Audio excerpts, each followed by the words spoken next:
Ang ingay-ingay mo? O siya, sige. Oo, may bago ako. May bago akong boyfriend. Mayaman siya, may narating sa buhay, profesional, at higit sa lahat, may pagmamayabang ko. Yun ba? Yun ba ang gusto mo marinig, ha? O ayan, sinabi ko na, kaya tantanan mo na ako. Pag siya ay pagyayabang mo? Paano ako? Hindi ko na pala dapat itanong kasi alam ko na. Kasi siya mayaman habang ako mahirap lang. Siya profesional at nakatapos sa pag-aaral. Habang ako, construction worker lang. Siya pwede mong ipagyabang samantalang ako ikinahihiya mo. Ang sakit mo namang mahalin, Jillian. Ano, pera-pera na lang? Kasi kung ganun lang naman ang labanan, talong-talo na ako. Taon 2010. Iloilo. Abala sa pagre-review si Jillian nang dumating ang kanyang inang si Rowena. Bit-bit ang bill ng kuryente habang walang tigil sa pagmumura. Sinabayan pa ng malakas na ulan na mas lalong nakadagdag sa ingay ng paligid. Napabuntong hininga na lamang ang babae at nagpamewang na hinarap ang ina na noon ay basang-basa na. Nay, ano na naman ang problema nyo? Huwag nyo sabihing natalo na naman kayo sa bingo. Nako, tigil-tigilan nyo na yung pagsusugal nyo, hindi na yan maganda. Oo, talo nga ako, pero hindi naman yun ang pinoproblema ko. Ano? Tsaka, alam nyo ba, Nay, para kayong lamok, malayo pa lang pero ang ingay-ingay nyo na. Sino ba naman ang hindi mag-iingay at mabubwisit kung ganito ang bubungad sa akin? Tingnan mo, ang laki-laki ng bayarin natin sa kuryente. Ay nako, ewan ko ba, buwisit na ako sa buhay na to. Kahapon bill ng tubig, ngayon bill ng kuryente. Ano naman kaya bukas? Bukas? Malamang mga kolektor ng lending na pinagkakautangan nyo. Leche, kailan ba kasi tayo tatantanan ng mga utang at bayarin na yan? Dapat po tayo ang tumigil. Titigil saan? Sa paghinga? Ayos din yun para wala ng problema.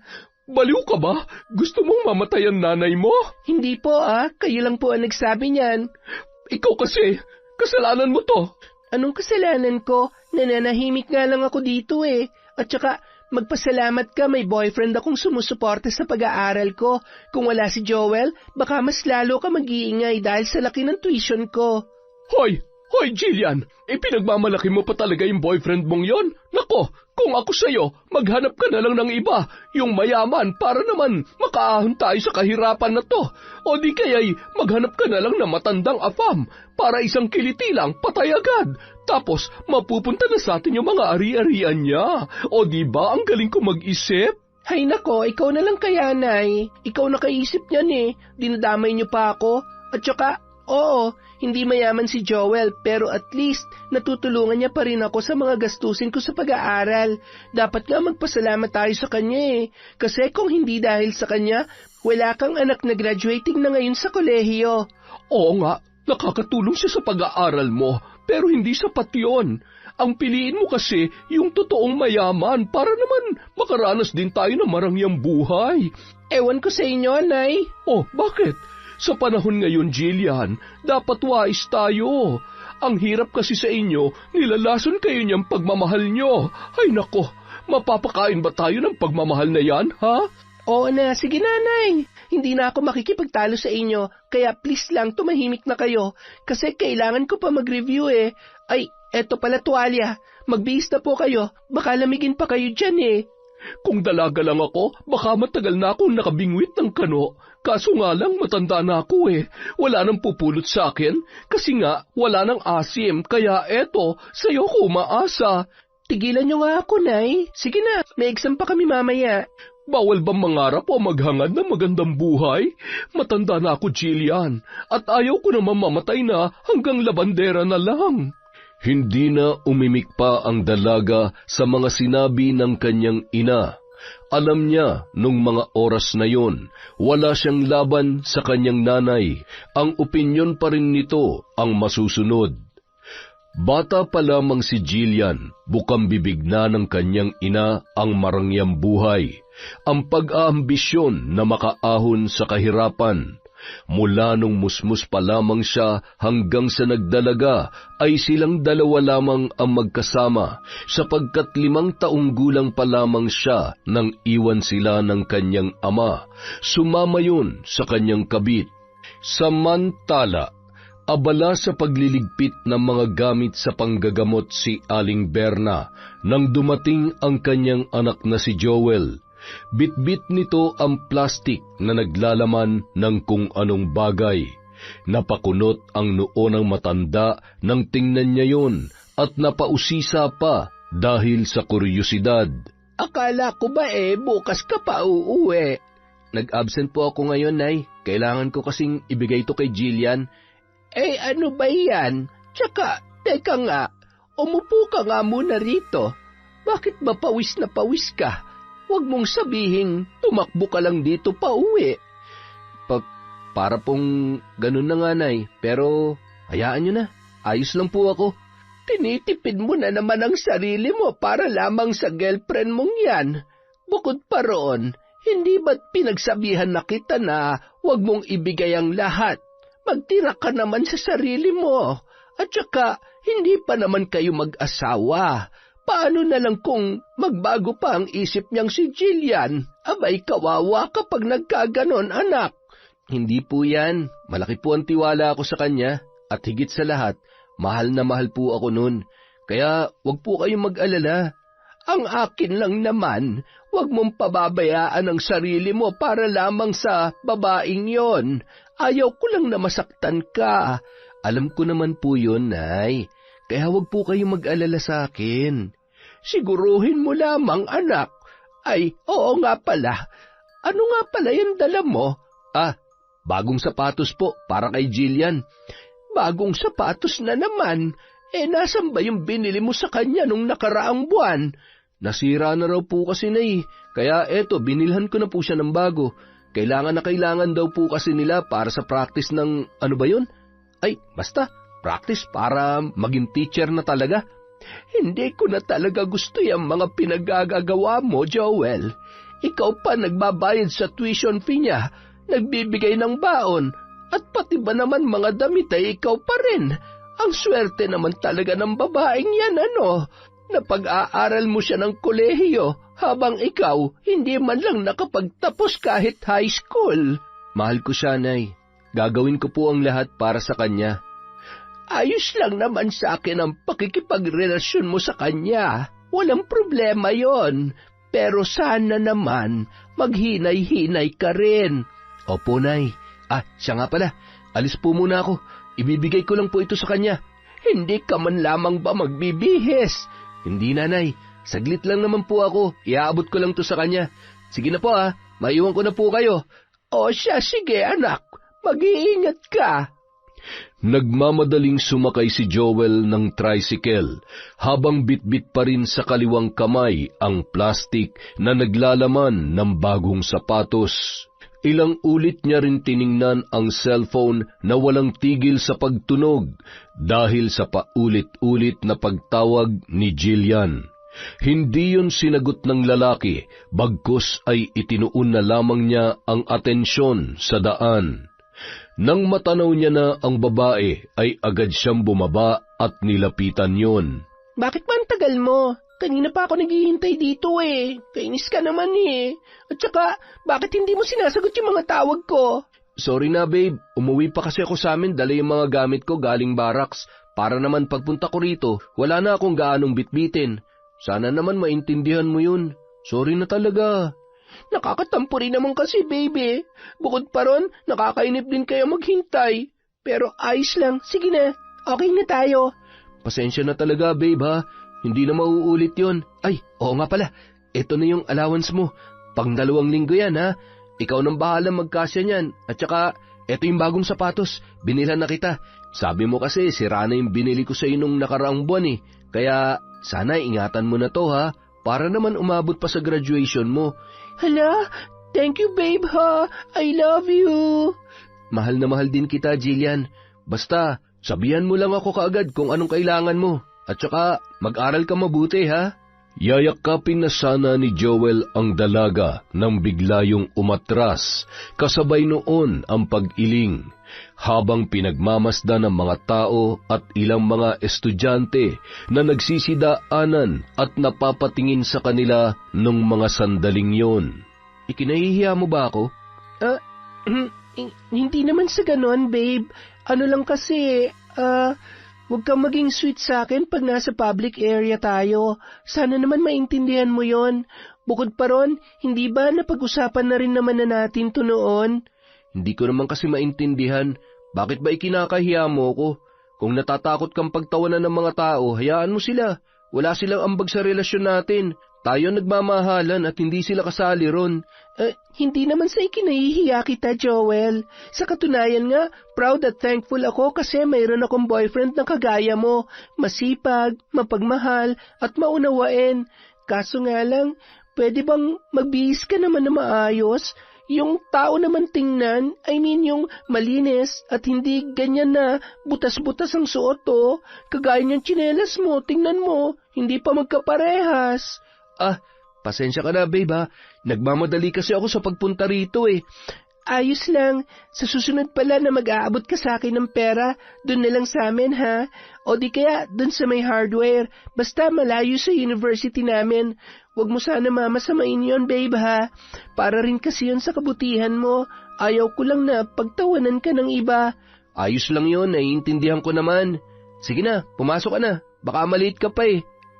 Hinila ni Jillian si Joel sa lugar kung saan walang gaanong tao ang dumaraan at saka mabilisang hinalikan sa pisngi ang lalaki.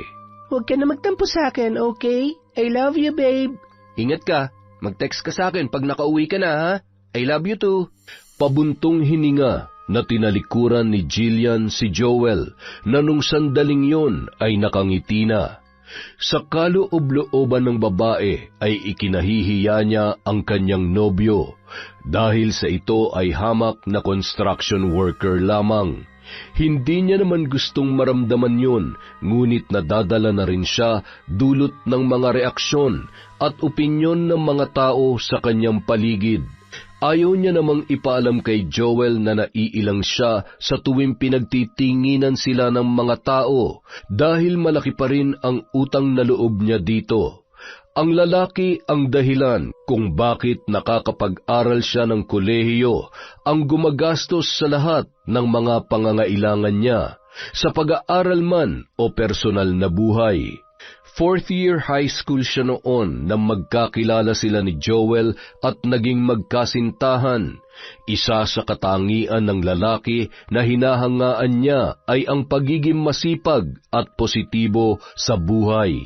5 taon ang agwat nila sa isa't isa, ngunit hindi yun hadlang sa kanilang relasyon, sapagkat palaging sinasabayan ni Joel si Jillian sa mga trip nito sa kahit anumang bagay. Sa mga lumipas na araw, sa tuwing magbibigay ng pera si Joel kay Jillian ay palaging sa bahay na ng babae sila nagkikita, at minsan naman ay lumalabas din sila kapag mayroon pang oras. Nakakapagod ang araw na ito Walang hiya. Naubos ko yung kita ko sa buong araw na paglalaba dun sa Tong-Its kanina. Ano ba naman yan, Nay? Inuubos niyo ang pera niyo sa mga hindi makabuluhang bagay. Hindi ba't sinabihan ko na kayo na itigil niyo na yung pagiging addict niyo sa sugal? Anong hindi makabuluhan? Minsan nananalo rin naman ako Malas lang talaga ang araw na to. Malas man o swerte, sinasayang niyo lang ang perang pinaghirapan niyo. Ang ingay mo naman. Hayaan mo na, minsan lang naman ako maglaro Ay, siya nga pala, may pera ka pa ba dyan? Hay nako. Alam ko nang sasabihin nyo, Nay. Manghihiram na naman kayo para may ipambayad sa lending nyo bukas. Tama ba ako? Ayos lang ba? Huwag ka mag-alala, babayaran din naman kita. Allowance ko to, Nay, hanggang sa susunod na linggo. Nahihirapan nga akong pagkasyahin lalo na't medyo maliit lang yung bigay sa akin ni Joel. Magkano na lang ba meron sa iyo dyan? Mahigit 1,000 na lang kasi nagastos ko na yung 1,000 ng isang araw.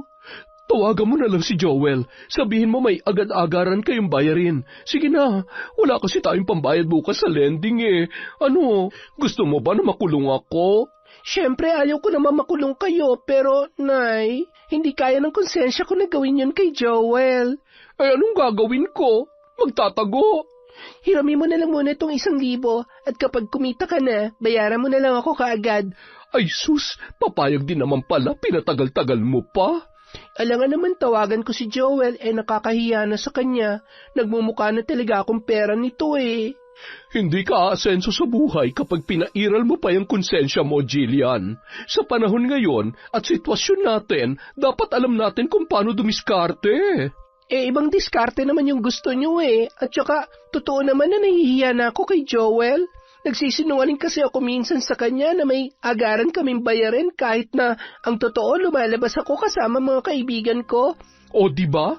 Wala rin naman yung pinagkaiba sa sinabi ko kanina. Nagsisinungaling ka pa rin naman sa lalaking yon. Basta, nag-iingat lang ako at baka malaman niya na yung ibang binibigay niyang pera ay ginagamit ko pambili ng mga luho ko. Kung nag-boyfriend ka lang sana ng mayaman, di sobra-sobra pa sana yung nabibili mo, hindi yung kanya na limitado. Ano bang gusto niyo? Hiwalayan ko si Joel? Paano na lang yung pag-aaral ko kung ganon? Mapapakinabangan ko pa siya, Nay, kaya hindi ko pa siya pwedeng pakawalan sa ngayon. Marami pang sinabi ang ina ni Jillian, ngunit hindi niya na yon pinansin pa. Bagkus pumasok na lamang siya sa kwarto at nakipag-text kay Joel. Tuwing gabi lang sila nakakapag-usap sapagkat siya ay mayroong klase habang ang lalaki naman ay mayroong trabaho. Lingid sa kaalaman ni Jillian, tinitipid ni Joel ang kanyang sarili upang makapag-ipon at may maibigay sa kanya. Tuwing Lunes hanggang Sabado, nagtatrabaho ang lalaki bilang construction worker at tuwing Linggo naman ay buong araw itong naglalako ng taho upang kumita ng ekstrang pera. Mas inuuna nito ang kapakanan at kinabukasan ng babae kesa sa kanyang sarili. Isang araw. Hello, Nay. Napatawag ka? Buti vacant namin ngayon, kaya eto, nasagot kita. Pag-uwi mo, bumili ka ng gas, ha? Magagasera tayo ngayong gabi. Bakit? Ano nangyari? Huwag niyo sabihing naputulan tayo ng kuryente. Ano pa nga ba sa tingin mo? Oo na, sige na. Bibili na lang ako mamaya. Sige na muna, Nay. Patayin ko muna ang tawag, ha? Medyo masakit kasi ang tiyan ko, Kailangan ko lang mag-CR. Hindi na hinintay ni Jillian ang sagot ng kanyang ina. Bagkus ay binabaan niya na lang yon ng tawag at pagkatapos ay nagmamadaling tumakbo palabas, patungo sa CR ng kanilang eskwelahan. Sa kasamaang palad, dulot ng pagmamadali ay hindi niya napansin ang kanyang kasalubong at nabangga niya yon. Ay, visit naman. Sorry miss, hindi ko sinasadya. Sorry talaga ha. Naks kahit may edad na to, pogi pa rin. Miss? Okay ka lang? Opo, ayos lang po ako. Wala pong problema yon. Sigurado ka? Opo sir. Mabuti naman. Siya nga pala, tanong ko lang. Bago lang kasi ako rito Alam mo ba kung saan ako pwedeng mag-inquire tungkol sa masteral o doctorate programs? Opo sir. Diyan kayo dumiretso tapos kaliwa lang kayo. Doon yung registrar's office. Doon ka makakapagtanong ng mga requirements. Salamat Buti na lang ikaw ang nakasalubong ko.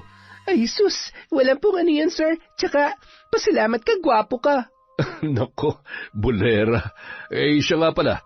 Wag mo na akong tawaging sir. Marcus na lang, okay? Sige po, ako naman po si Jillian. Nice to meet you, Sir Marcus. Ay, Marcus pala. Nice to meet you too, Jillian. Anong year mo na? Ano po, pasensya na po. Banyong-banyo na po ako fourth year na sa kursong education. Sige, bilisan mo na dyan at hihintayin na lang kita dito, ha? Bahala po kayo. Paglabas ng dalaga sa CR. Aba, talagang nandito pa rin kayo, ha?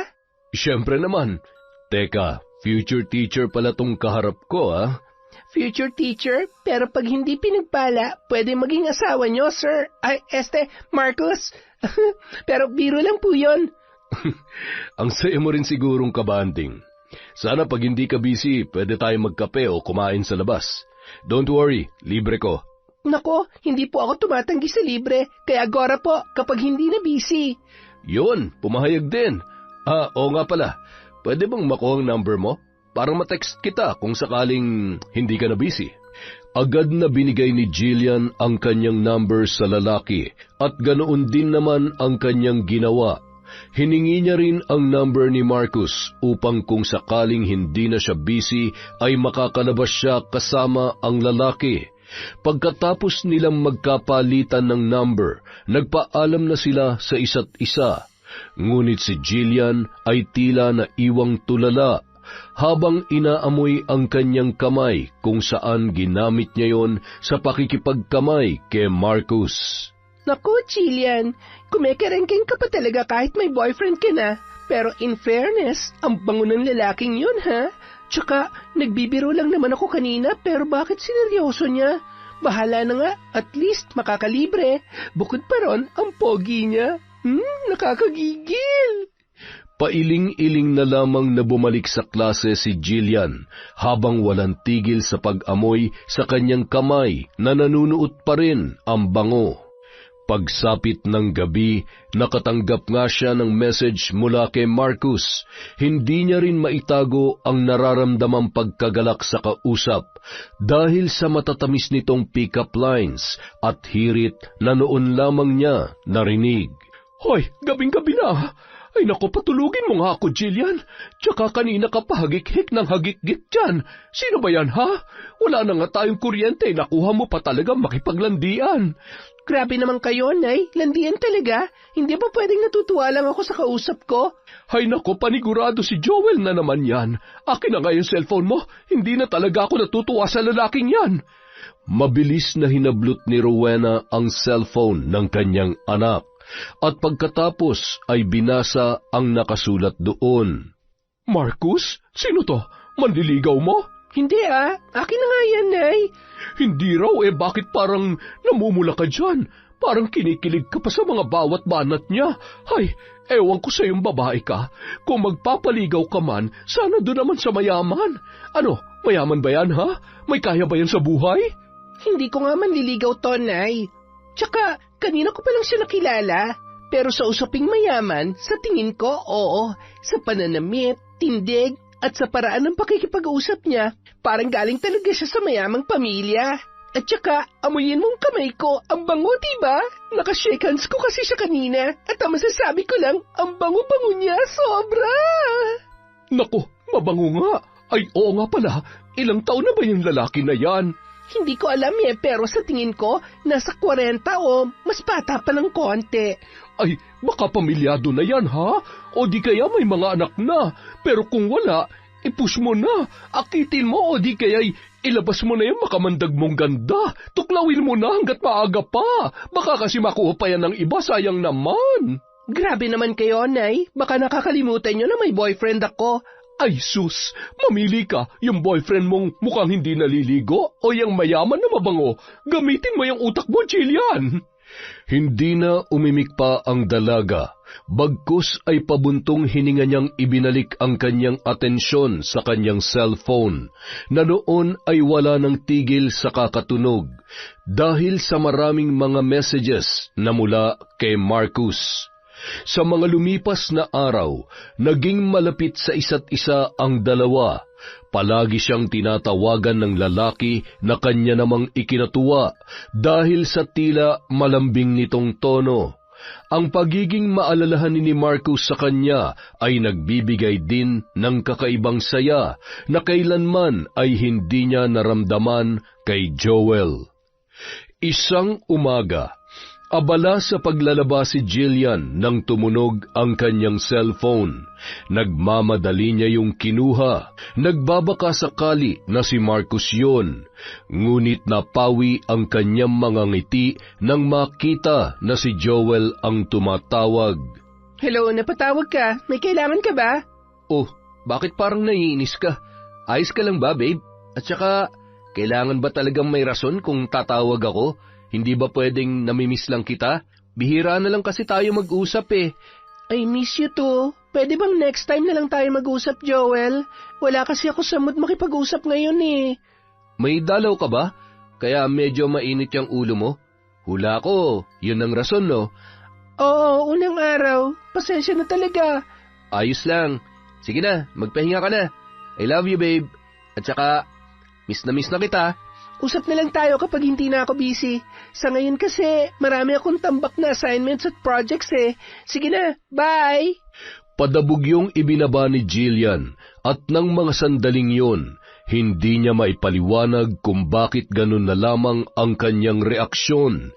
Tila nawala na rin ang pagkasabik niya tuwing nakakausap ang kanyang nobyo.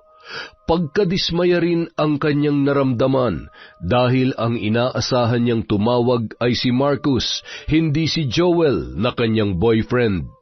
Napahilamos na lamang ang babae ng muka at bagsak ang mga balikat na binalikan ang mga labahin.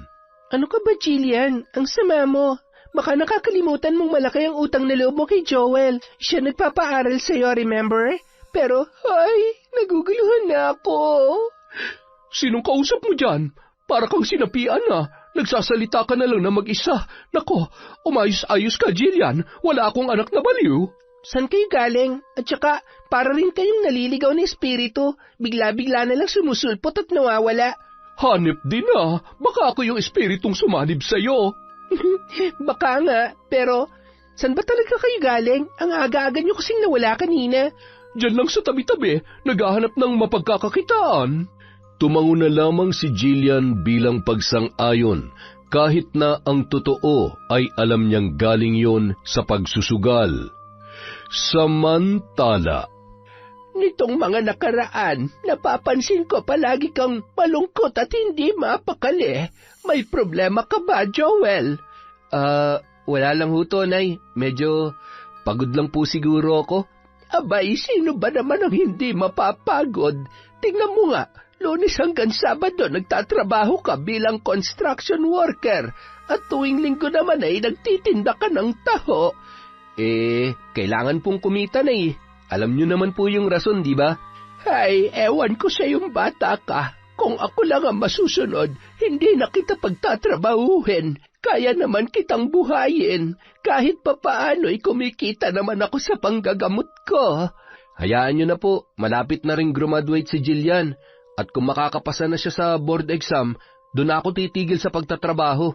Yun naman ho yung pinag-usapan namin eh.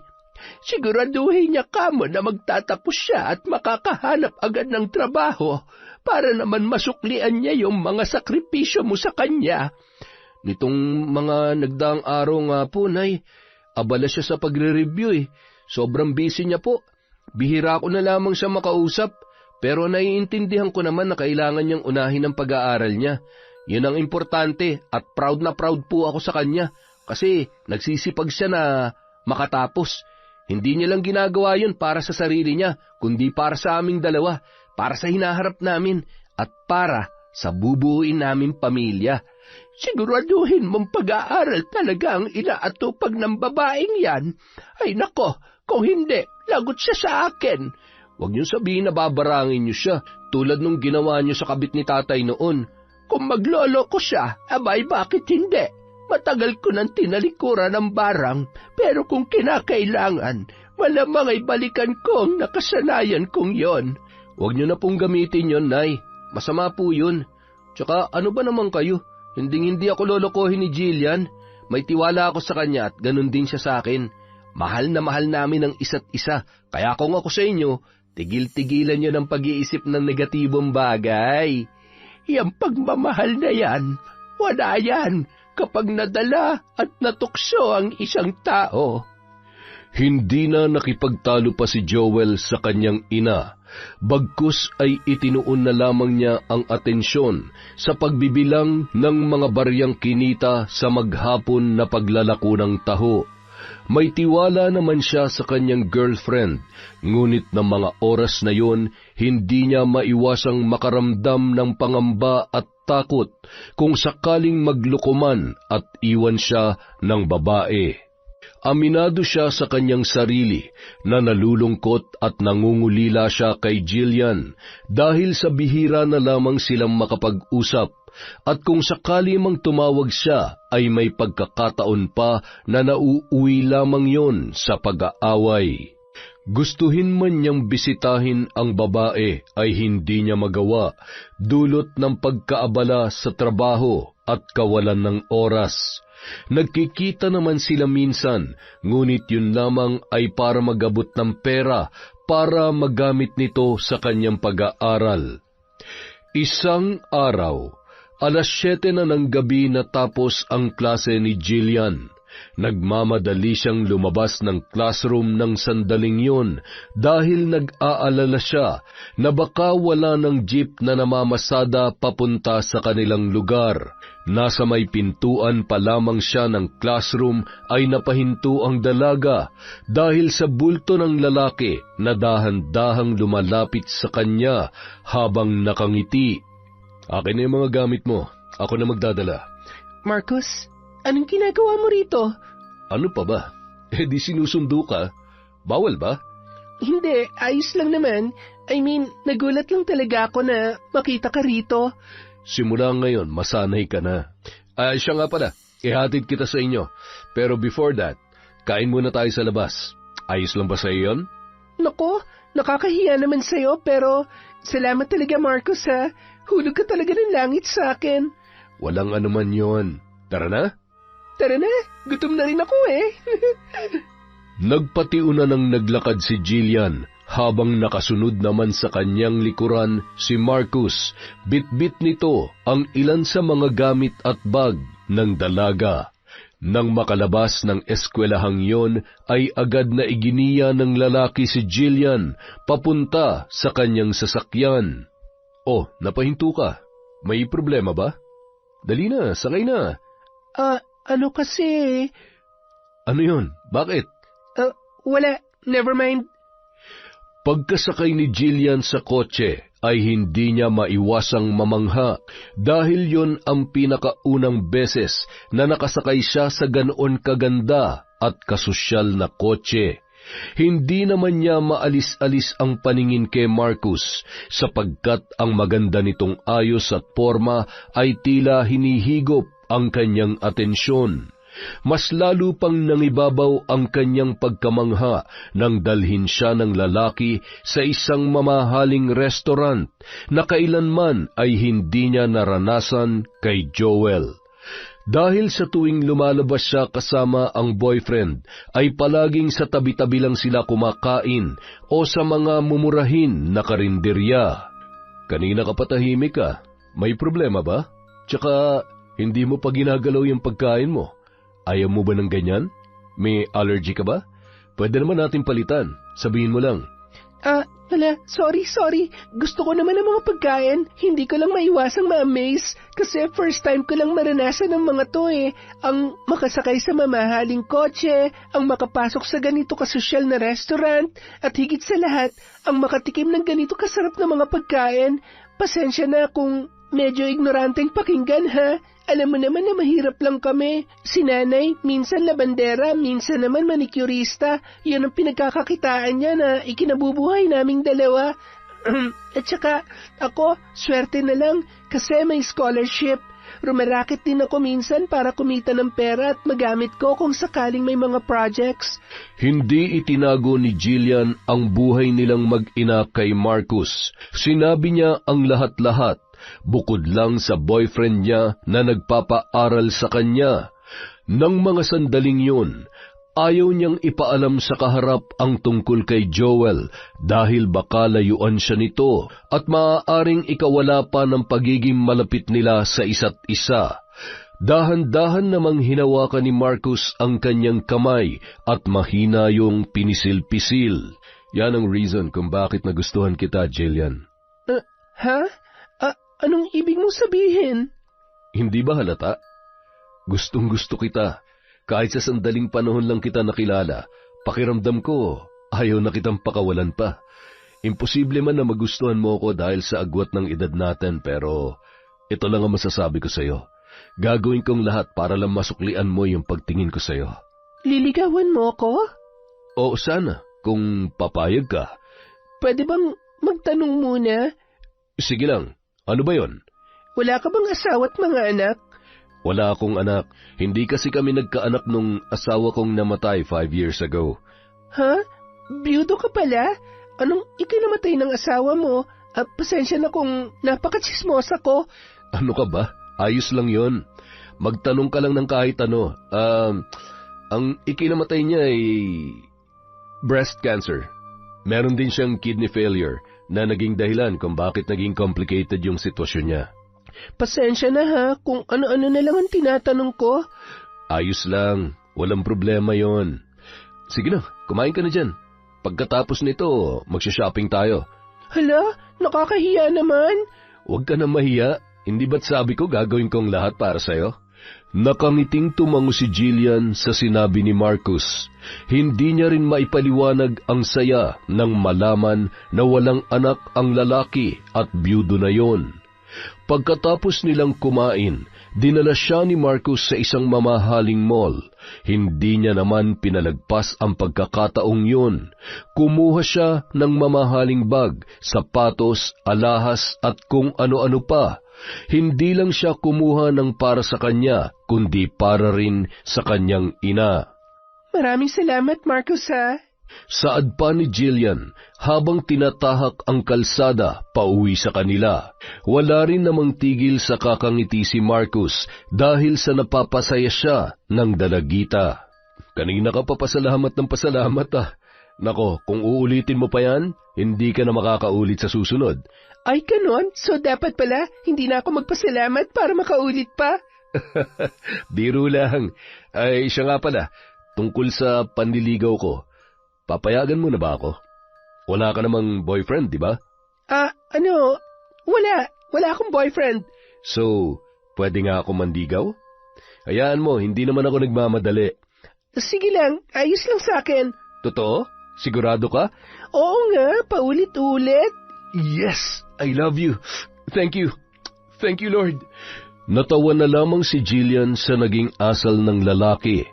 Tila naging teenager yon na tuwang-tuwa dahil sa napansin na rin siya ng babaeng nagugustuhan. Nakahawak ang kaliwang kamay ni Marcus sa manibela habang ang isa naman ay pilit na inaabot ang kamay ni Jillian. Diyan na lang pala ako. Ay, siya nga pala, hindi na muna kita iimbitahan sa loob ha. Hayaan mo, sa susunod ipapakilala na kita kay nanay. Sigurado ka? Ihatid na lang kita, medyo marami rin kasi tong pinamili mo. Huwag ka mag-alala, kering-keri kong buhati ng mga yan. Nagpumilit pa ang lalaki kay Jillian na tulungan siya nito, ngunit hindi niya yun pinayagan at ipinakita na lamang na kaya niyang bitbitin ang mga pinamili, upang hindi na yon mangulit pa. Ayaw din ni Jillian na pumasok si Marcus sa kanilang bahay dahil alam niyang makalat at nagsusugal ang kanyang nanay kasama ang kumari noon sa loob. Nang masigurong nakaalis na ang lalaki, ay siya naman pasok ni Jillian sa kanilang bahay. Nang mga sandaling yon ay nakasalubong naman niya sa may pintuan ang mga kalaro ni Rowena na kalalabas lamang. Napatingin pa yun sa kanya, ngunit pinagsarhan niya lamang ng pinto at nagmamadali niyang inilapag sa sahig ang kanyang mga pinamili. Wow, ang dami ah! Saan galing ang mga yan? Sinundo kasi ako ni Marcos sa classroom namin kanina. Kumain kami sa labas at pagkatapos ay nag-shopping. Aba, ang swerte mo naman. Ikaw kumakain na masarap habang yung ina mo rito pinagtsatsagaan ng sardinas. Ano, wala bang para sa akin dyan? Kahit bagong damit man lang na may pagyayabang ko sa mga kumari ko. Makakalimutan ba kita, Nay? Siyempre meron ka rin dito. Damit bang hanap mo? Oh, eto, may sandals, sapatos, at mga shorts pa. Namili rin kami ng hikaw. 4 to, tig-2 tayo. Pero bago nyo isukat ang mga yan, kumain muna kayo. Nag-take out kami ng pagkain para sa inyo. Galanteng-galante Ay, siya nga pala. Ano na? Bakit binilan ka ng Marcus na yun ang mga ganito? Kayo na ba? Hindi pa, pero nanliligaw siya. Oh, ano? Ano pang hinihintay mo? Sagutin mo na! Ang bilis naman yata. Hindi ba pwedeng pag-isipan ko muna? Ano pang pag-iisipan? Eto na nga mga sagot, oh. Bukod pa ron, ito na. Ito na yung simula ng pagbabago ng buhay natin. Ayaw mo ba ng magandang buhay? Yung makakakain ka ng mga masasarap na pagkain araw-araw, yung mabibili mo lahat ng mga gusto mo, at higit sa lahat, makakagala ka kahit saan mo gusto. Kaya sige na, sagutin mo na yung Marcus na yon. Yun na nga, Nay, eh. Gusto ko naman ng ganon, kaso nga lang, ano kasi eh. Paano si Joel? Hindi ko nga sinabi kay Marcus ang tungkol sa kanya eh. Nagsinungaling din ako na scholar ako at rumaraket ng kahit anong trabaho para masuportahan ang pag-aaral ko. Ewan ko ba? Hindi ko na alam. Naguguluhan na ako, Nay. Anong naguguluhan? Klarong-klaro na nga kung sino yung dapat mong piliin eh. Hiwalayan mo na kasi yung Joel na yon. Hindi naman kayo bagay nun. Sa katunayan nga, nagmumukha lang siyang kulangot kapag katabi mo eh. At saka wala siyang panama kay Marcus, no? Tigilan niyo na nga yung panlalait sa kanya. Kahit saan tingnan, nakakatulong naman si Joel sa akin kahit papano. Ang dami niya na rin nagastos para sa pag-aaral ko. Ano ka ba? Kusang loob naman niyang ginawa yon. Hindi mo naman hiningi sa kanya na pag-aralin kanya. At saka, kasalanan mo bang bida-bida siya sa buhay mo para lang magkatuluyan kayo? Kung gusto mo, bayaran mo na lang kapag mayaman ka na. Tutal mukhang tiba-tiba ka naman dyan sa magiging asawa mo eh. Asawa agad? Oo, dun din naman ang punta nun, di ba? Kaya wag mo nang patagalin at baka maagaw pa ng iba. At saka kapag si Marcus na napangasawa mo, hindi mo na kailangan mag-aral o magtrabaho kasi magbubuhay prinsesa ka na. Tapos kapag nangyari yon, syempre kasama ako. Alam nga naman, pababayaan mo ko, di ba? Kung nasan ka, dapat nandun din ako. Ay nako, makakaahon din tayo sa wakas sa lecheng kahirapan na to. Napakamot na lamang ng ulo si Jillian at saka pailing-iling na hinarap ang ina na noon ay abala na sa pagsusukat sa mga damit na pinamili nila ni Marcus. Sa mga lumipas na araw, hatid sundo na siya ng lalaki. Palagi rin siya nitong dinadalaw sa bahay na ikinatuwa rin naman ng kanyang ina dahil sa mga pasalubong na dala ni Marcus. Sinagot niya na rin ito makalipas ang ilang linggo ng panliligaw. Hindi naman yon sinabi ni Jillian kay Joel hanggat maaari. Ayaw niya munang ipaalam ang balitang yon. Bukod sa nagbibigay pa rin yon ng pera, ay wala rin siyang lakas ng loob na aminin sa lalaki ang kanyang mga pinaggagawang kalokohan. Naghahanap pa ng tamang tiyempo ang babae upang ipagtapat kay Joel ang lahat at para mahiwalayan niya na yon. Isang araw. Oh, pormadong-pormado tayo ngayon ah. Saan ang lakad mo, Joel? Ano po kasi, Nay? Nahihiya ako? Anong nahihiya? Sabihin mo na kasi, saan ka ba pupunta? Fifth anniversary namin po ngayon ni Jillian. Plano ko sana na sorpresahin siya. Susunduin ko siya sa eskwelahan nila at kakain kami sa labas. Abay, akala ko naman ay may pupuntahan kang kasal sa pormahan mong yan. O siya, sige, mag-iingat ka ron. Sige po, Nay, alis na po ako. Paalam pa ni Joel sa ina, saka mabilis na lumabas at nagtawag ng tricycle. Habang nasa biyahe papuntang eskwelahan ni na Jillian, ay makailang ulit pa siyang naglagay ng pabango sa kanyang damit. Hanggat maaari ay gusto niyang maging presentable upang hindi na siya ikahiya ng kanyang kasintahan.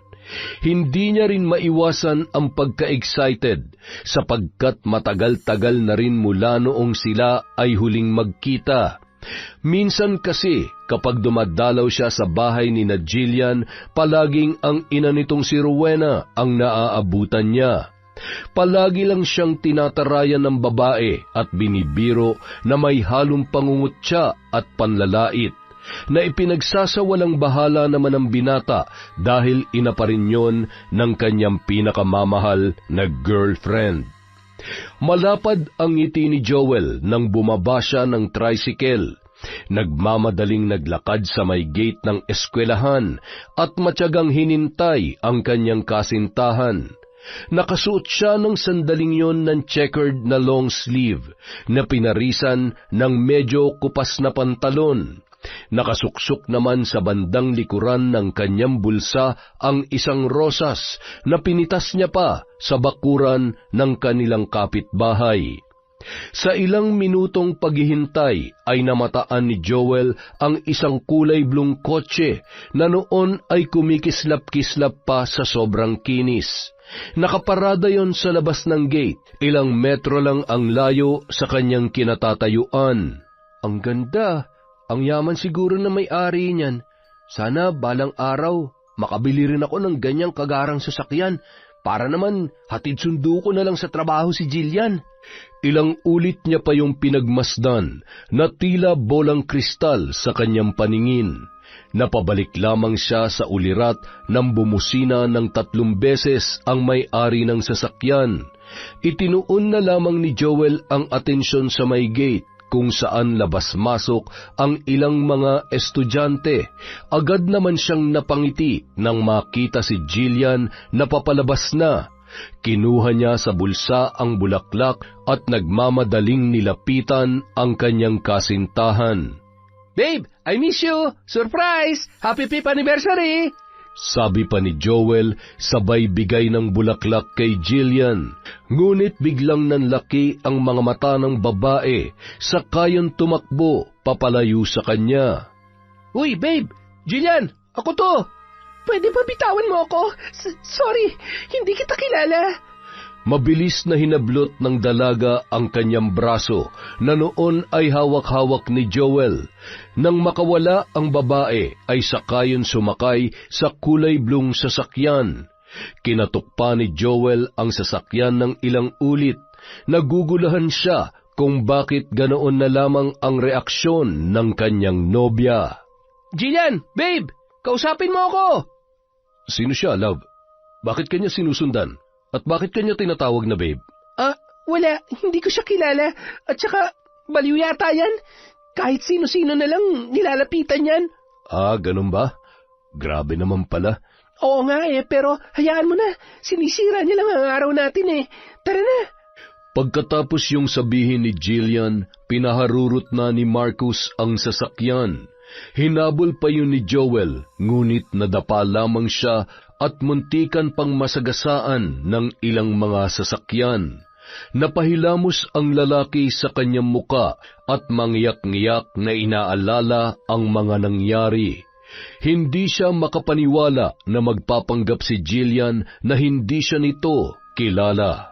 Pinagpagan na lamang ni Joel ang sarili at nagmamadaling pumara ng jeep.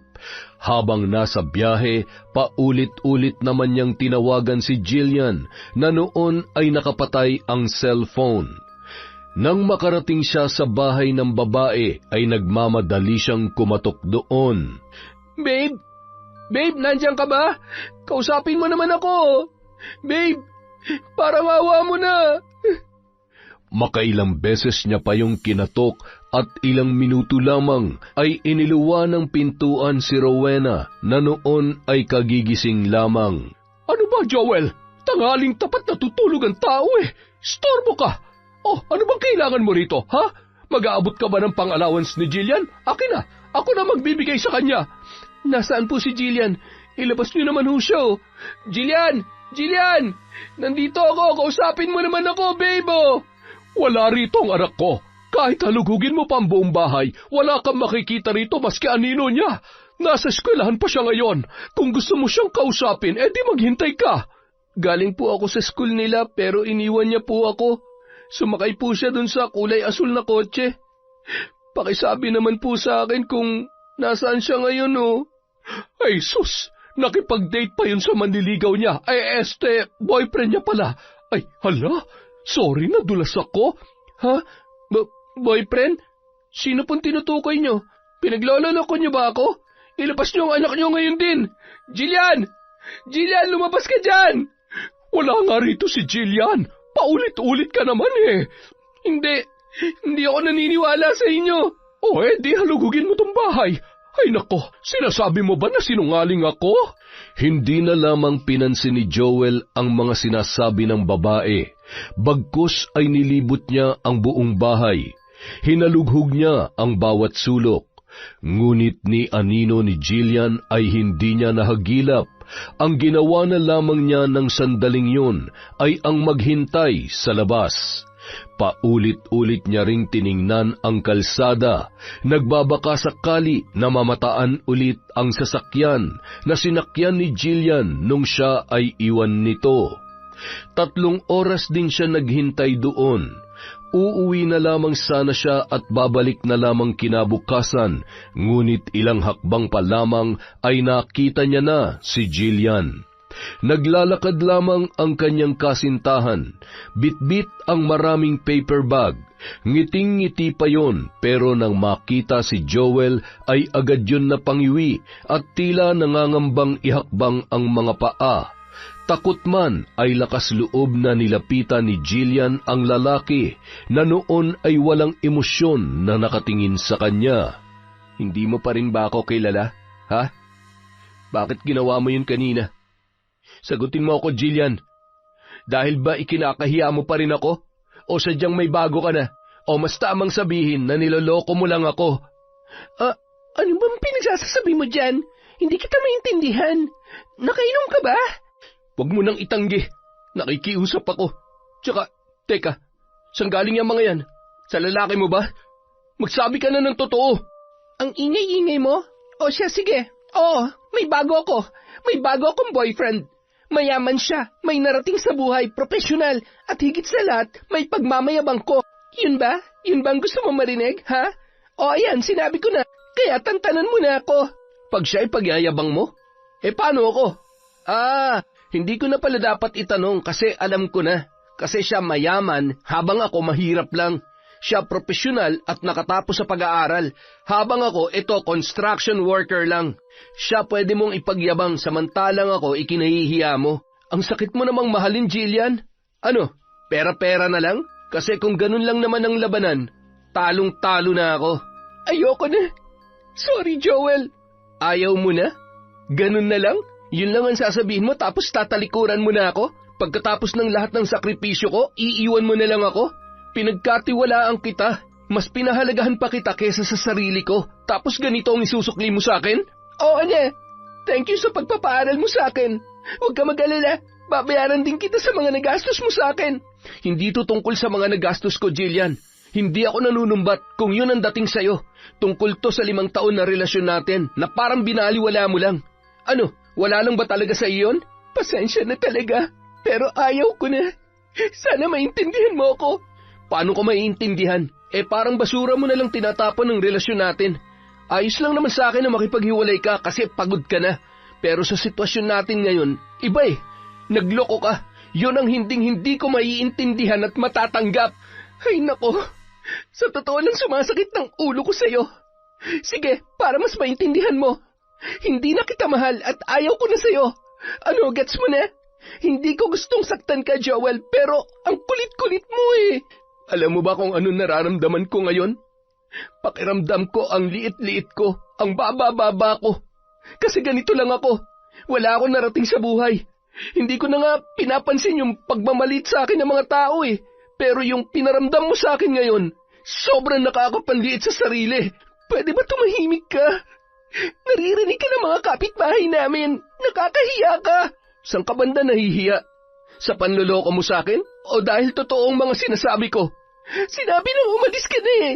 Huwag mo akong talikuran, hindi pa tayo tapos, Jillian. Hoy, bakit mo sinisigawan ang anak ko? Walang hiya ka talagang lalaki ka. Ako pa po ang walang hiya. Bawal ba ako magsalita? Tsaka, hindi ko sinisigawan ang anak nyo. Ginigising ko lang. Para po kasing nakatulog na eh. Aba, hoy, tumigil ka na. Umalis ka na rito. Huwag mo nang buwisitin ang araw namin. Bakit? Dahil ba sa construction worker lang ako? At hindi ko mabibigyan ng magandang buhay ang anak nyo? Mga manggagamit. Ang sama nyo. Nakakarindi na yung boses mo. Tingnan mo nga yung pananamit mo. Sa tingin mo bagay ang ganyan sa anak ko? Naka-checkered ka pa talaga? Nagmumukha kang zebra na naligaw dito. Ay, hindi pala. Kalabaw dapat kasi ang itim-itim mo. Hindi kayo bagay ng anak ko. Kaya buti pa umalis ka na rito.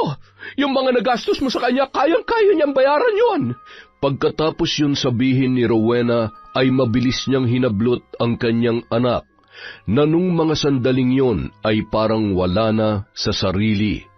Iniwan nila si Joel na tila batang inagawan ng laruan dahil sa walang tigil nitong pag-iyak. habang tinatawag ng paulit-ulit ang pangalan ni Jillian.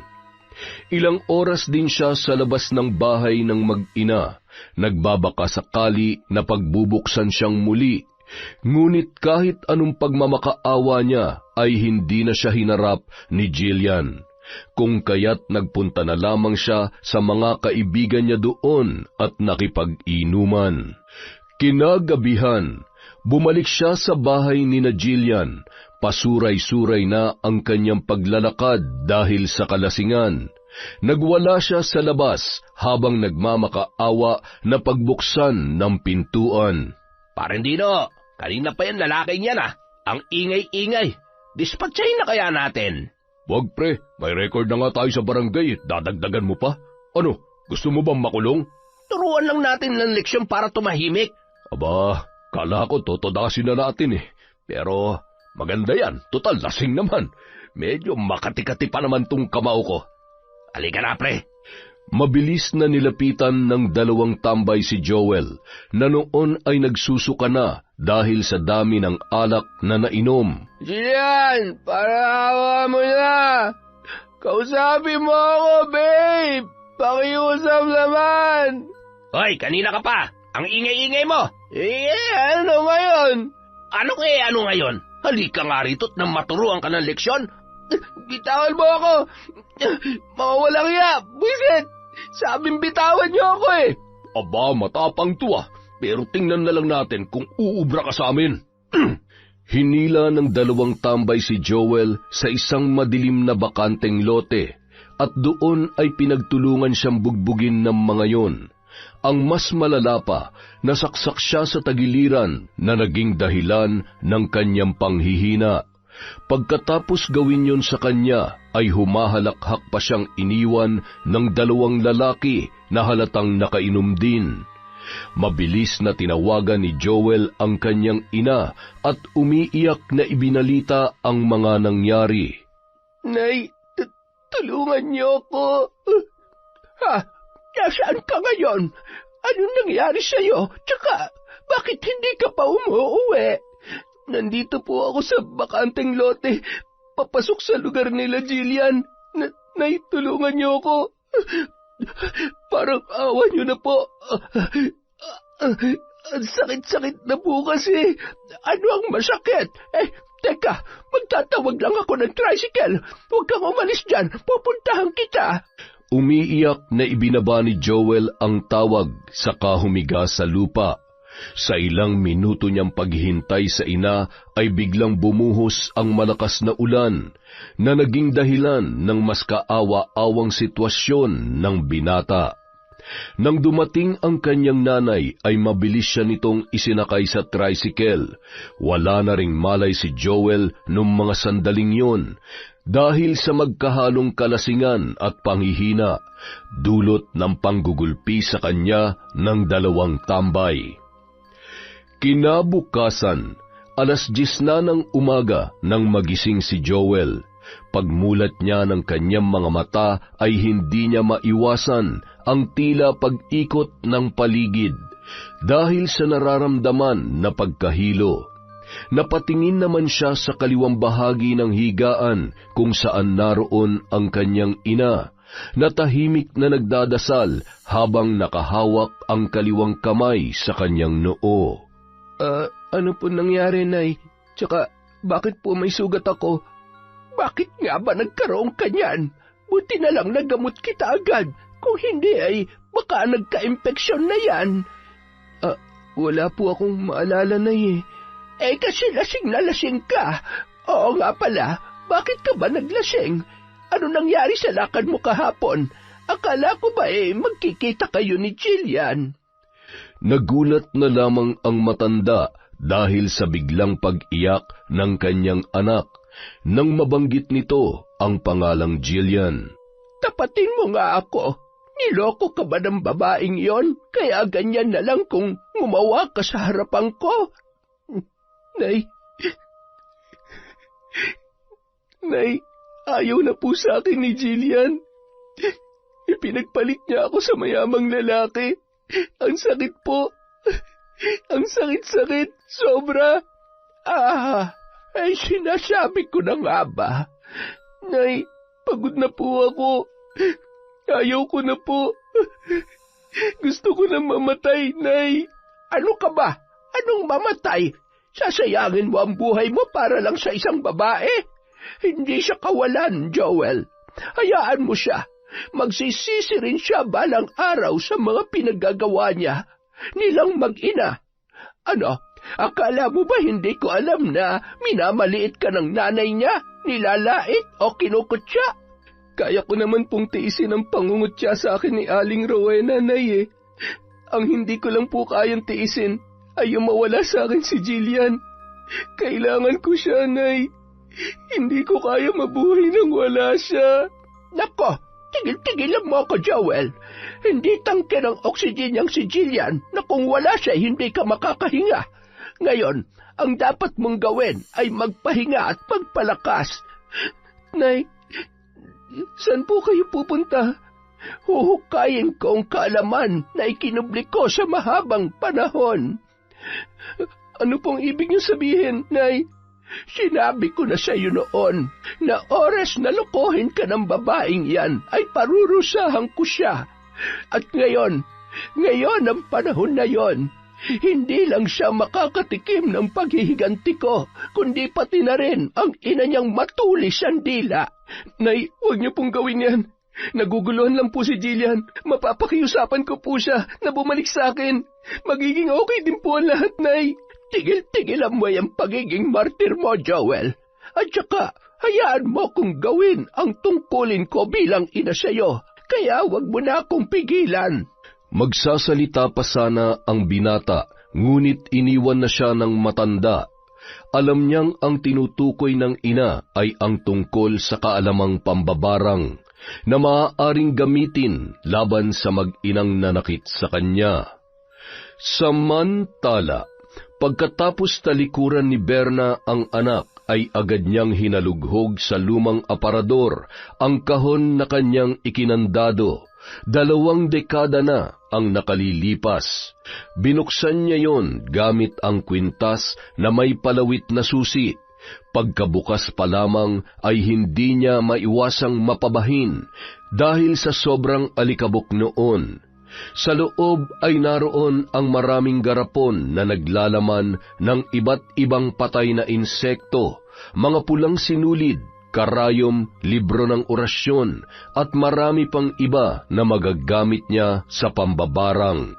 Isinara niya muna yon at ibinalik sa aparador, saka lumabas at nagtungo sa likod bahay, kung saan may makipot na daan patungo sa kakahuyang bahagi ng lugar. Nanguha ang matanda ng mga sanga ng kahoy na maaari niya magamit bilang kasangkapan sa gagawing pambabarang. Pagkauwi ay agad niya yung itinago sa kanyang kwarto at kinandado ang pintuan noon upang hindi makapasok ang kanyang anak. Kinagabihan, eksaktong 12:00 ng gabi, kabilugan ng buwan, nagbigkas ng iba't ibang orasyon si Nanay Berna. Nasa loob siya ng kanyang silid habang nakaluhod sa gitna ng pabilog na mga kandila. Sa harapan ng matanda ay naroon ang isang itim na palanggana. Sa loob noon, mayroong maliliit na sanga ng balete, ipil-ipil at kalumpang. Binuhusan niya yon ng maraming abo sa kahinalo-halo. Pagkatapos, makailang ulit niyang binigkas ang iba't ibang orasyon habang hawak ang 2 papel kung saan nakasulat ang buong pangalan ng mag-inang sina Jillian at Rowena, ang 2 bibiktimahin ng mambabarang ng gabing yon. Ang bawat papel ay tinupi niya ng 7 beses, tsaka tinalian ng pulang sinulid. Binalot niya pa yon sa itim na tela at tinusok ng karayom upang maisarado. Pagkatapos ay kinuha niya ang malaki-laking sisidlan, mayroon yung laman na langis at may kaliskis pa ng ahas. Inilagay doon ni Nanay Berna ang itim na tela at hinayaang magpalutang-lutang. Nag-usal siya ng orasyon at ibinuhos doon ang mga garapon na naglalaman ng patay na pulgas, langgam, higad, surot at ipis. Pagkatapos noon ay hinintay ng matanda ang pagkaupos ng mga kandila. Sa kanya nilagay sa altar ang palangganang yon. Sa kabilang banda, kasabay ng oras na yon ay walang tigil sa pag-ungol si Jillian. Nananaginip ang babae na tinuklaw siya ng ahas, dahilan ng kanyang habol hininga. Napabalikwas din naman siya ng bangon nang maramdaman ang matinding pangangati ng katawan. Nagtatalon pa siya sa takot dulot ng maraming pulgas at surot na gumagapang sa kanilang higaan. Mabilis niyang pinagpag ang kanyang sarili at hinubad ang kanyang pajama, sabay kamot ng kanyang balat na noon ay marami ng pantal. Sa bawat pagkamot niya ay unti-unti yung kumakapal at humahapdi. Para bang may higad na dumikit sa kanyang balat at nag-iwan ng pananakit na tila sinusunog. Aray ko, ang kati naman ito. Ang hapdi. Nay! Nasaan ba yun? Mabilis na lumabas ang dalaga sa kanilang kwarto na walang tigil sa pagkakamot. Nakita niya naman agad ang ina na nasa sala na noon ay wala ring tigil sa paggulong sa sahig. Nay, anong ginagawa niyo dyan? Aray ko, buisit ang kati-kati. Tulungan mo ako. Ang sakit ng tiyan ko. Hindi ko na kaya to, anak. Teka, ano nangyari dyan sa binti niyo? Ha? Ano? Bakit? Aray, ano bang meron? Tanong pa ni Rowena kay Jillian, sabay tingin sa kanyang binti na noon ay nagsisiputukan na ang tila pigsa na tumubo doon. Naglabas yon ng nana na may mabahong amoy. Ano ba nangyayari sa akin? Tsaka itong pananakit ng tiyan ko. Grabe, anak. Hindi ko na kaya. Marami pa sanang sasabihin si Rowena, ngunit bumulwak sa kanyang bibig ang itim na likido na kung susuriing mabuti ay may mga halong maliliit na langgam at ipis na gumapang sa kanyang katawan.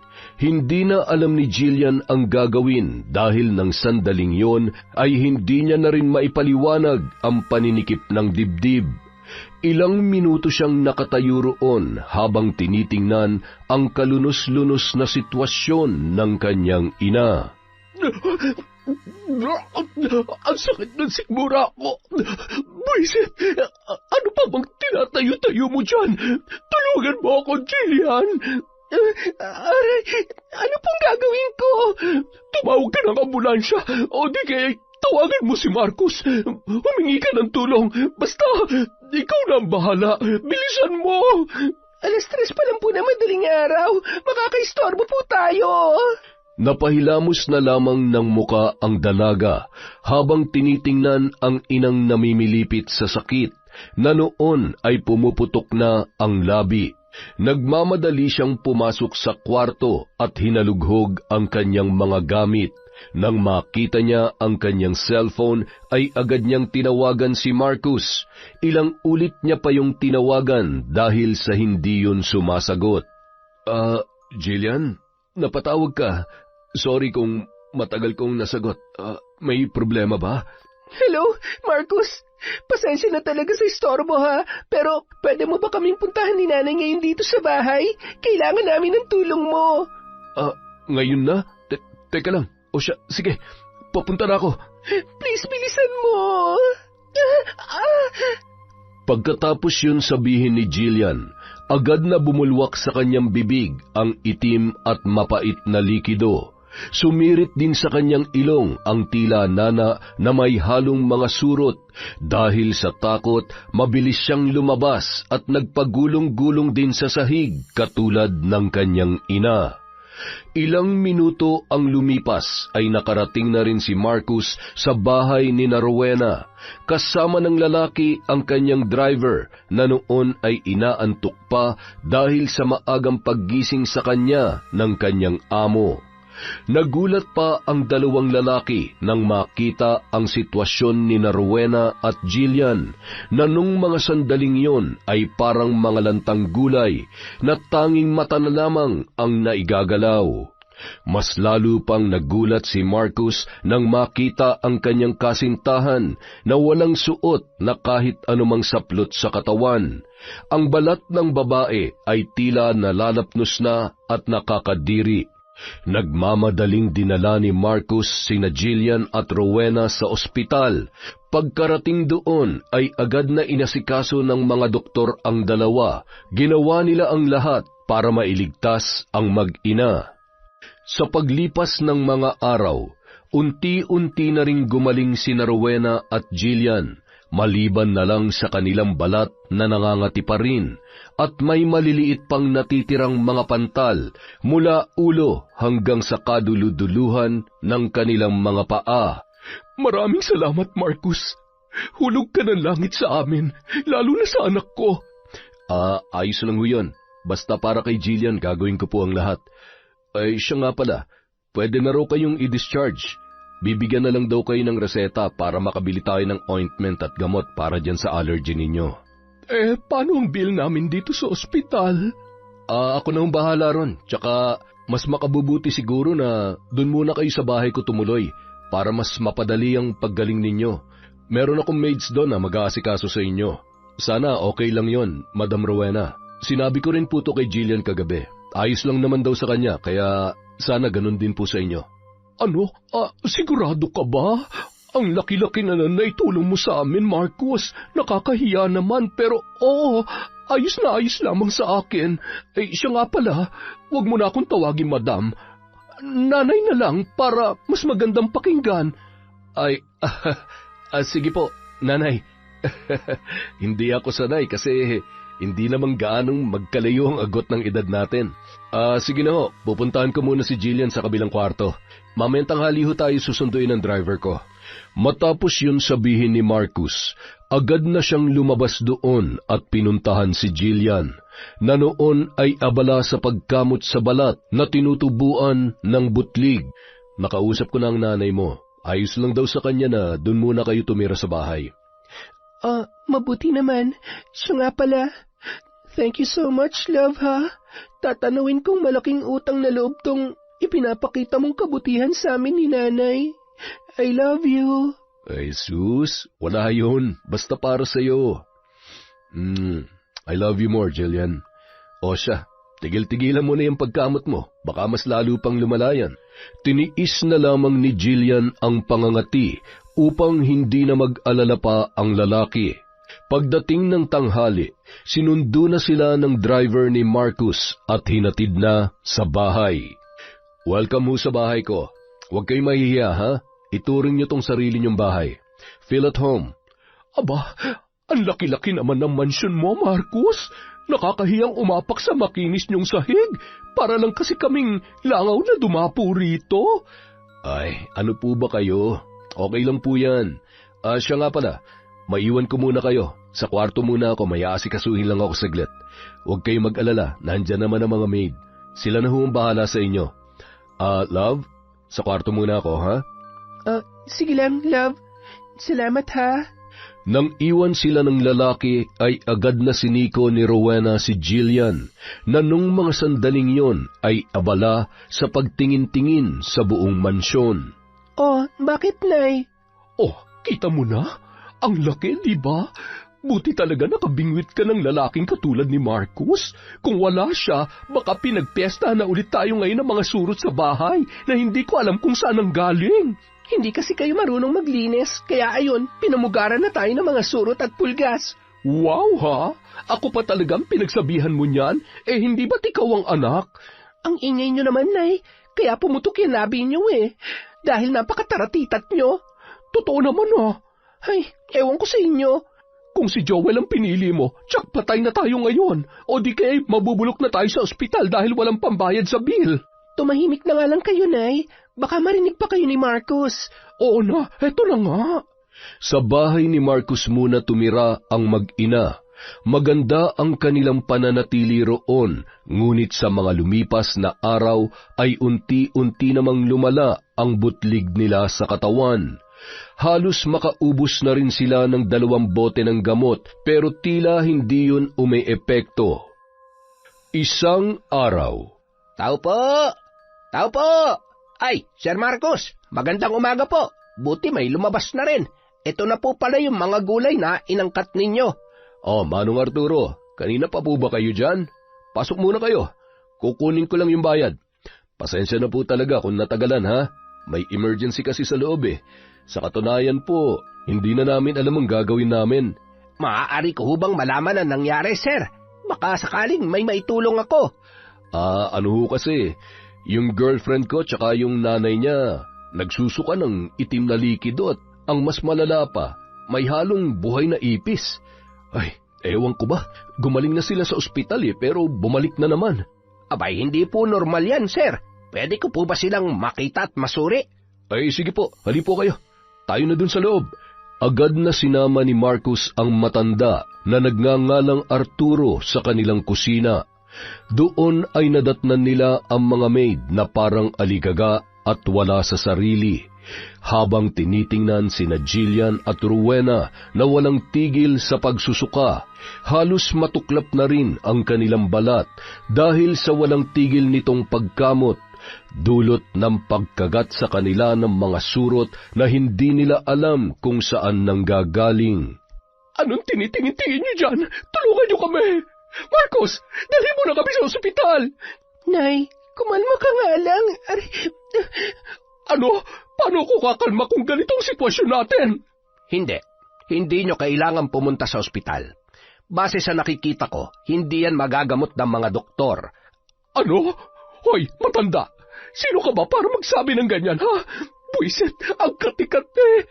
Ano pong ibig niyong sabihin, Mang Arturo? Barang. Nabarang sila. Base rin kasi sa nararamdaman ko, may mabigat na enerhiyang nakatali sa kanila. Anong barang? Baka naman nagmamarunong ka lang matanda ka. Eh di kung ayaw nyo maniwala, pumunta kayo sa ospital. Tingnan na lang natin kung gagaling kayo ron. Abay, hoy! Pinagbabantaan mo ba kami, ha? Buti pa dalhin nyo na lamang po sila sa kubo ko, Sir Marcos. Ako na po ang bahala sa kanila. Sigurado ho ba kayo, Mang Arturo? Pero kung gusto nilang gumaling, kailangan nilang maniwala. Matapos yun sabihin ng matanda, ay agad na yung umalis. Nagmamadali namang inalalayan ng mga katulong ang mag-ina na noon ay tila wala na sa wisyo kung maglakad. Hindi man nagustuhan ni Marcos ang ugaling ipinapakita ni Rowena ay tinulungan niya pa rin yun para sa kapakanan ng kanyang kasintahan. Nang makarating sa kubo ni Mang Arturo, ay agad na inihiga ang dalawa sa banig na nakalatag sa sahig. Binasa ng matanda ng langis ang bawang, saka ipinahid sa buong katawan ng mag-ina, na noon ay walang tigil sa pag-ungol dulot ng hapding nararamdaman. Nilagyan din ng asin ang kanilang mga tiyan, ulo at dibdib upang maitaboy ang kamalasan. Mabisa yon bilang pangtunaw sa isinasagawang sumpa ng kung sino mang mambabarang. Pagkatapos noon, nagpausok naman si Mang Arturo ng insenso sa kamahinang nag-orasyon. Kasunod noon ay maingat niyang kinuha ang 2 itlog at itinapat sa noo ng pasyente.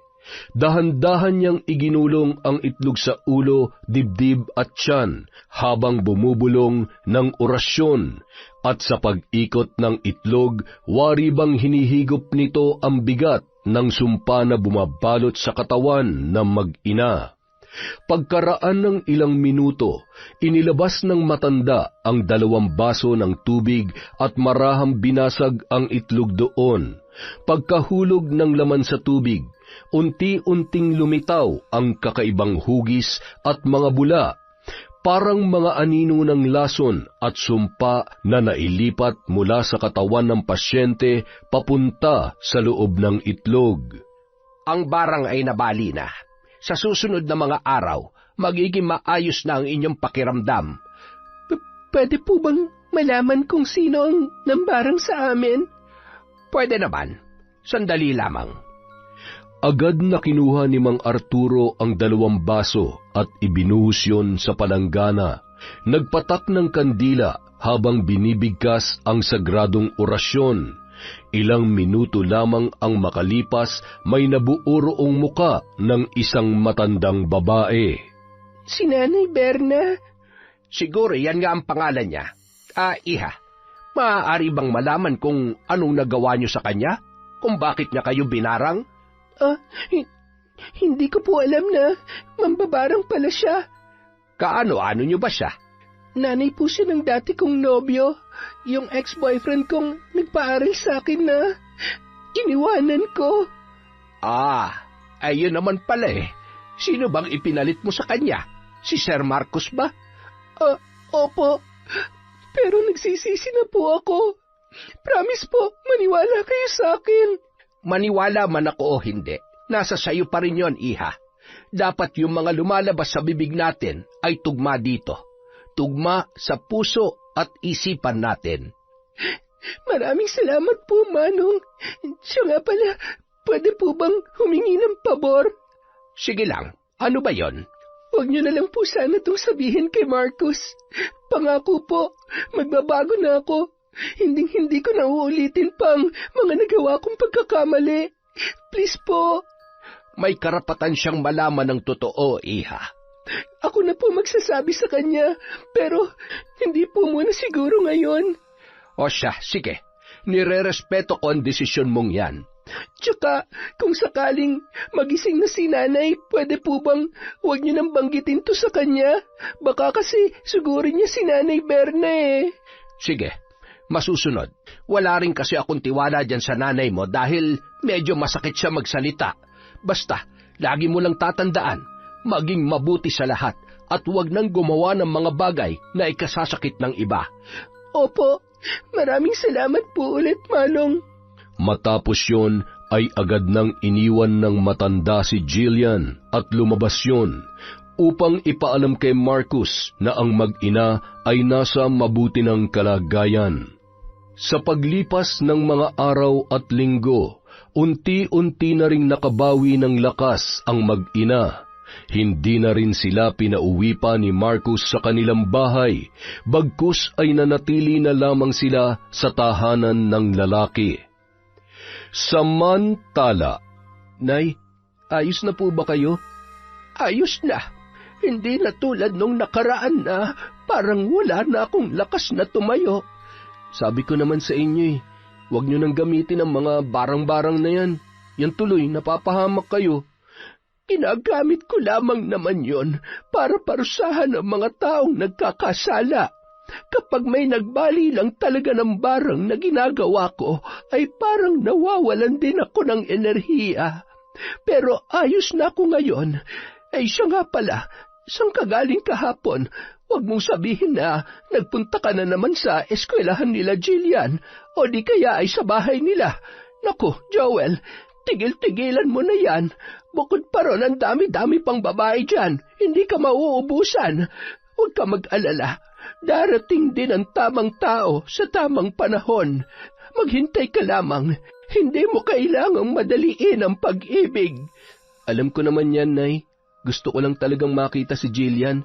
Namiss ko na po kasi siya 2 buwan na rin kasi mula nung huli ko siyang nakita. At saka, akala ko nitong mga nagdaang araw, papasok na siya sa klase. Kasi nga, nabali na yung barang na ginawa ninyo. Hayaan mo na siya, Joel. Basta, sa ngayon, ang masasabi ko lamang ay nasa mabuti na silang kalagayan. Bakit hindi pa rin po siya pumapasok sa klase? Sa mahigit 1 buwan niyang absent, ay maaaring hindi na siya makabawi pa. Bagsak na po siya? Ganoon na nga. Kasalanan ko yun, Nay. Ako po ang sumira sa pangarap niya. Huwag mo nga sisihin ang sarili mo. Kasalanan nila yon. Kung hinayaan lang natin sila, di sana makakamarcha na siya sa graduation nila sa susunod na buwan. Makakabalik naman siya sa susunod na taon. At saka, hindi ba't nagsama na sila nung mayamang lalaki na ipinalit niya sa'yo? Yun din ang sinabi ng mga kaibigan niya sa akin, Nay, nung minsan na nagpunta ako sa eskwelahan nila. Di makampante ka na. Hindi naman siguro siya pababayaan noon. Kaya huwag ka nang makonsensya pa, anak. Napabuntong hininga na lamang si Joel sa mga sinabi sa kanya ni Nanay Berna. Sa mga lumipas na araw, pinilit niya na lamang kalimutan ang lahat at magsimula ng bagong buhay kasama ang kanyang ina. Lumipat din sila ng tirahan at doon ay namuhay ng payapa. Pinalitan niya rin ang kanyang numero upang wala nang makakontak pa sa kanya. Si Jillian naman ay namuhay din ng tahimik kasama si Marcus. Itinago niya pa rin ang sikreto tungkol sa kanyang nakaraan, sa dating nobyo na kanyang niloko. Gustuhin niya mang humingi ng tawad kay Joel, ngunit hindi niya na nagawa dahil ayaw niya nang guluhin pa ang lalaki. Ipinagdasal na lamang niya na gumanda ang kinabukasan noon at sana ay mapatawad siya sa kanyang kasalanan na nagawa. Yon! Napakasakit talaga ng pag-ibig, oo naman. Kaya ako single na lang talaga eh. Oy, shout out! Teka lang, simulan natin kay April Alfonso. Hi kay Cat Burglar Cutie, kay Scarlett Sky Maniego. Shout out po kay Maribeth Cernias, kay Glenda Ambagan, kay Mary Jane San Juan, kay Ernesto Arugante. Shout out kay Vicky Yabut. Hello po kay Eduardo Diamante from Negros. Hello sir. Hi din po kay Melinda Mari, kay Alma Naong, kay Jobel Ocfemia. Hi kay Jana May Creo, kay M. Rose Strong OFW. Shout out kay Rosalyn Percoma, kay Freddy Hagolino, kay Cheese Ega Hagolino from Rosemary Ifundal. Hi po kay Hilda Yumul, kay Jonah Lopez, kay Jelana Amanda. Shout out din po kay Hayashi Megan, kay Connie Formentera. Hi kay Rubilin Ude, kay Beth Mercado, kay Christy Gaitan. Shout out kay Analia Valiega, kay Celestina Sigua, kay Josie Aniban, Chris Alcantara, kay Rizan Ryle. Hi kay Robert Crimen, kay Febe Ranyada, kay Red Gaspar, kay Pinky Ko. Shout out po kay Leia Tan, kay Finky Rusi 14, kay Baga Foro Nene. Shout out kay Susana Liobrera, kay Manisan Mamot Mapadtaya, Milrose Galvez, kay Nanette Carson, kay Toka Life World Reposter. Hi kay Nena Diones, kay Celia Tolentino, kay Valerie Joy Nadal. Shout out kay Lori V, Shauma TV, Margie Banosong. Hi kay John Chris, kay Ashley Domingo, kay Crystal Albania, kay Jing Estrada, Vilma Bautista, kay Sean, Samuel at Sebastian from Chon Chamchev. Maraming salamat po. Para po nga po pala sa hindi natin nabanggit, marami pa po tayong shout out. Maraming salamat again from Kwentong Enteng.